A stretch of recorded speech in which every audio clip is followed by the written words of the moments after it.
So welcome to day one of ollyblogs, lockdown learning, cab isolation. There's obviously some sort of bug going round, and we're now in what's called a UK lockdown. We don't know how long it'll last for, but looks like 2020 could be a long year. Yeah, I thought what I'd probably do is do a video every day of what's going on at the farm. I don't know, we'll see if we can do it for a week or two, maybe a fortnight, and then anyone that's bored in lockdown can learn about farming. I bet you all thought this was a repeat, didn't you?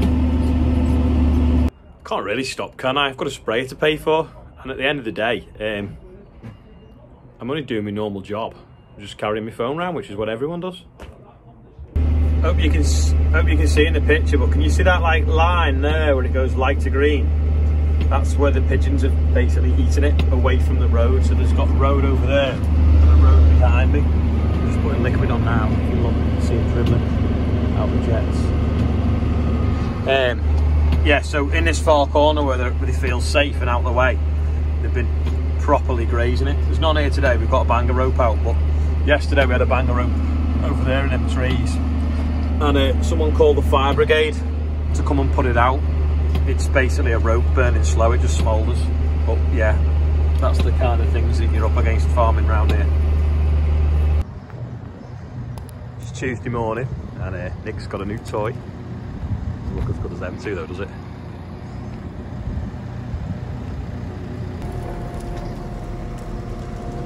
It does brighten the yard up, to be fair.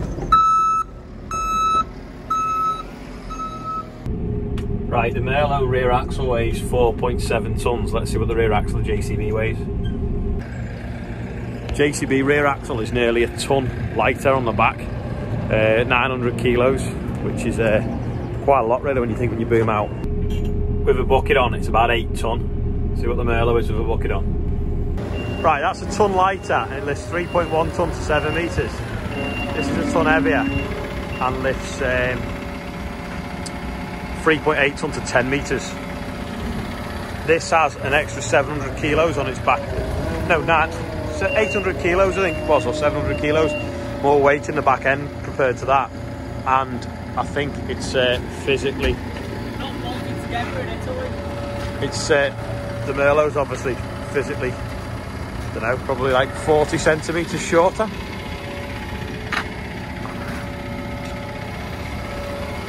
Wheel brace is probably something similar, but this has obviously this sort of like overhang at the back.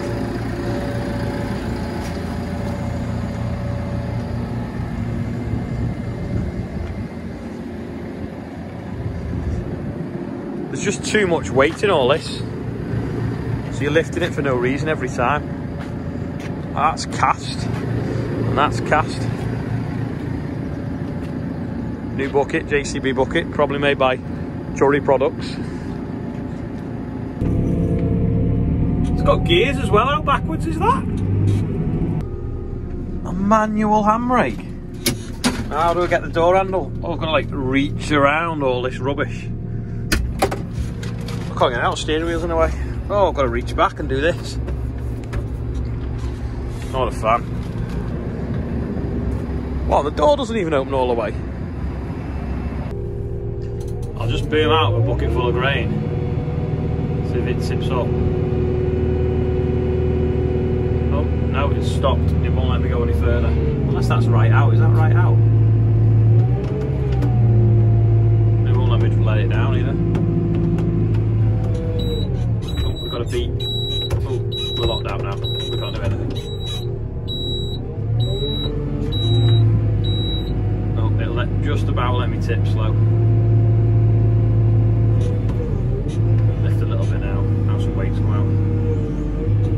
Get grain very high with that, would you? Right, 10 things I like about it. One, it's British, although some of the parts are made in Spain. 2, the hydraulics are very quick, but going down nearly too quick. So that's a good point. Need another 8 things.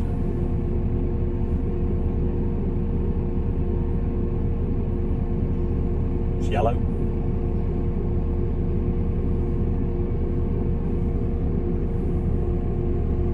Yeah, that's about it. It's got roof bars, but on the inside of the glass. So if you drop something on the roof, you smash the glass and then it falls through the bars on your head rather than the roof guard being on the top.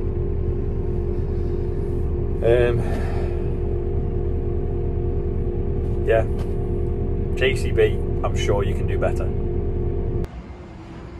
I've had these discs 12 years this summer, and we just noticed that there's a bearing gone on the bottom one, and a couple of these are a bit loose. We're just going to tighten them up now, but it's pretty good. 12 years with no bearings on.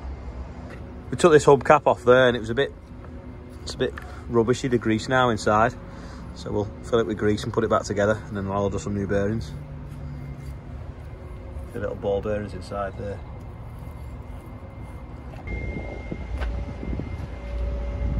Two weeks old and it's already got tyre rash. This is what the crop looks like where it's been chewed by pigeons, and then I'll go to the other end of the field and show you the difference.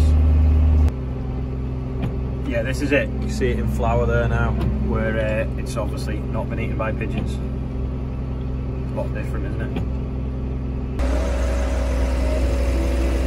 Another use for them, bagging grain if you spill any. Contains the spillage. Bit of multitasking here. Like fill it up with diesel, and another one fill it up with liquid. Just don't know which to turn off first. Hopefully that'll turn off on its own though, to be honest. Quick shortcut through the closed road that they let local businesses go through. Massive compound, nothing particularly in it. All the containers are still on the road. That's why the road's closed. Everyone's having to go around a massive diversion. If you want to go to the hospital, you've got to go like an 8-minute diversion. And quick update into where they're building the roundabout. There's literally zero progress in 3 months. They've scraped the topsoil off and put a bit of stone down. We could have probably done that in about 3 or 4 days. It's just mental. I'm slowly getting through the oilseed rape, putting liquid fertiliser on, like I say, hopefully to make it taste bitter so that pigeons won't eat it. I don't know whether it's working, because there's pigeons on the other end of this field that I've done half of anyway. I had to go back to the yard for more. If I'd have had my new sprayer, I'd have had 4,000 litres with me and I'd run it all in one tank, but instead I've had to go backwards and forwards through the roadworks. At least they let us through, but it's just annoying that you've got to mess around and open the fencing up, drive through, shut it and everything. And the fact that no one's working there, there's no progress getting made to the roundabout. I got a random phone call yesterday that the police were, not the police, the fire brigade were looking for a bird scarer to put out that was on fire. So apparently they walked past a bird scarer hung in a tree in a field, but it obviously got off as they walked past and it scared them. So they called the police and then they called the fire brigade. But that's just people that don't really understand what goes on in the country and what we have to do to protect the crops. If every time we send someone shooting up there, they bring the police and say, oh, someone's shooting, and then because there's firearms, they send the helicopter out and the armed response. It's just a nightmare. We can't put gas guns there because they get vandalised or stolen. So we use slow-bedded ropes, and like I say, people are even complaining about them now. Admittedly, it should have been further in the field. I won't say who put it out, but they should have put it further in the field. But Adam's over the other side of the railway, you can't really see from here. Hopefully on the last field of spring barley, I'll get it done. It is trying to drizzle, which is annoying.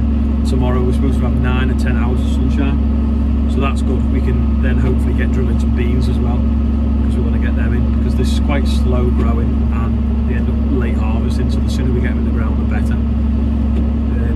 But get the barley and get the beans in, off we go.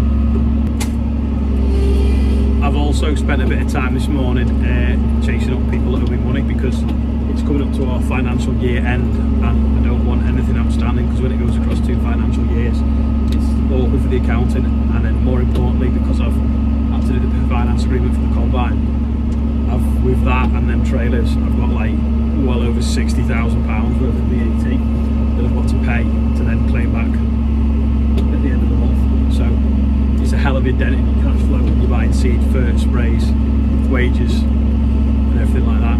So yeah, juggling cash flow is probably the most important part of farming and probably any business, because if you don't have a cash flow you don't have a business.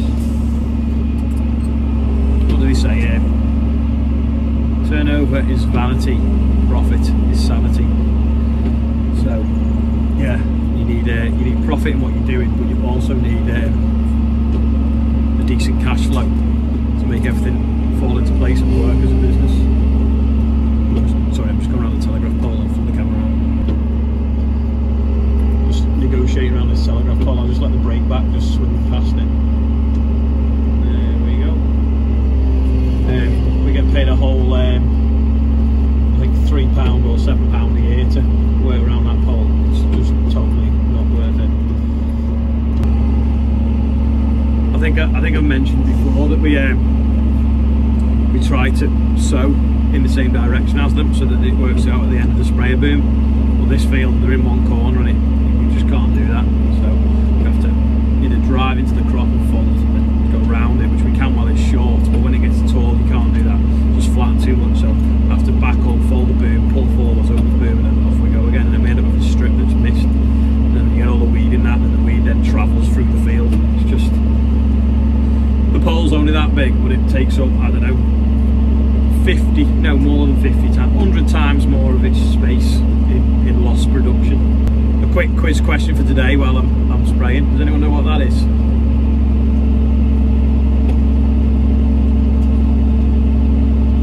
Put it closer to the camera.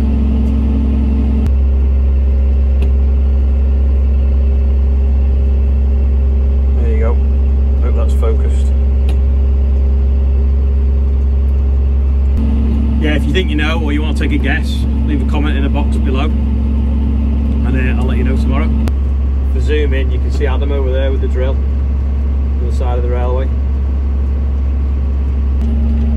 Quick update on my lip and my face. It's starting to heal. Apparently your lips heal fairly quickly. I'm doing something for the BBC on Thursday and we're talking about these videos and how I've done a year of it.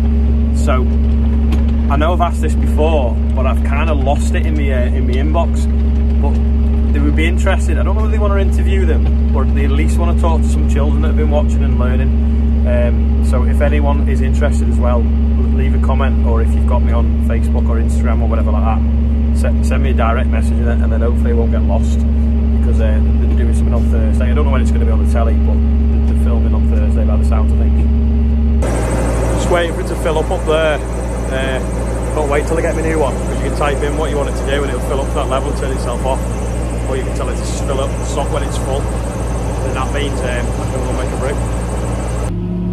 I'll turn the camera on as I leave the yard, because the police are on top of the bridge and we'll see what's going on. I think there's been an incident on the expressway or something, because the helicopter's out as well.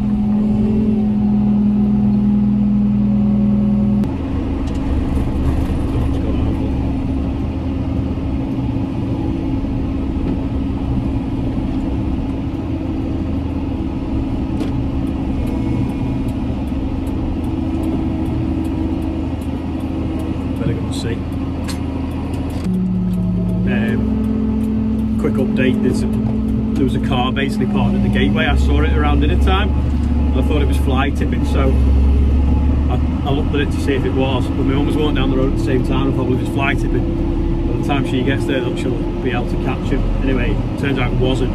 The car's now still there and the person is missing, and the family are concerned about them, so the police are there and they've got the dogs now to try and have a look. So doesn't sound good really, because it's been like 5 or 6 hours, so I won't say any more details on that, because it's not fair on the family if something's bad's happened. But yeah, if people don't feel right, talk to someone. Just meeting Sam in the road on the sprayer. Quick update on the police and the random car. The guy apparently is still missing, so he's been missing now for about 5 or 6 hours.